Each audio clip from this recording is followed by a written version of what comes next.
Right here in this vehicle we have removed the airbag.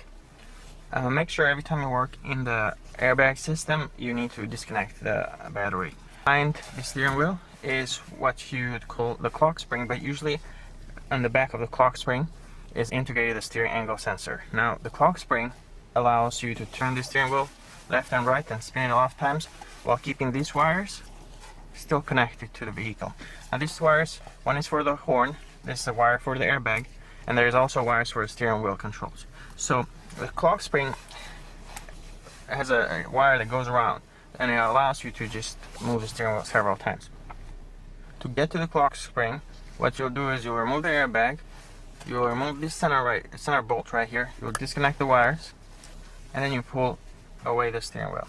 Now before you do remove the steering wheel, make sure you mark it right here. Mark the steering wheel as well, because if you don't and then you go back and then you put it, we took it off and we don't remember where we put it, and then we go ahead and like reinstall it like there, then your steering wheel will be to the side. Not only that, but it can cause the traction control light to come on as you drive. So make sure you mark both of them, the steering column and the steering wheel. In this case there's a dot there and there's a line here, so this is pretty easy and straightforward. Now we remove the steering wheel, and right there you can see the clock spring. I'm going to remove this cover here so we can take a closer look at this. There we go. Okay, so here is the spiral cable. It's called ribbon cable as well. It's inside this piece right here, and so as you can see it can spin several times. Now you do need to be careful, because if you're removing the clock spring to get to another part, to like maybe the turn signal or combination switch or anything like that, wiper, you shouldn't turn this around, because it goes right on the same spot, and then reinstall the steering wheel. Because what we did right now, we gave the steering wheel one full turn, so the car will think that you have turned the wheels, but in fact you haven't changed anything.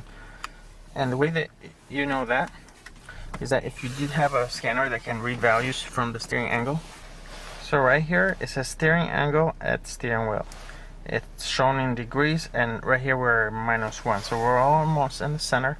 In this position the wheel should be pointing straight forward.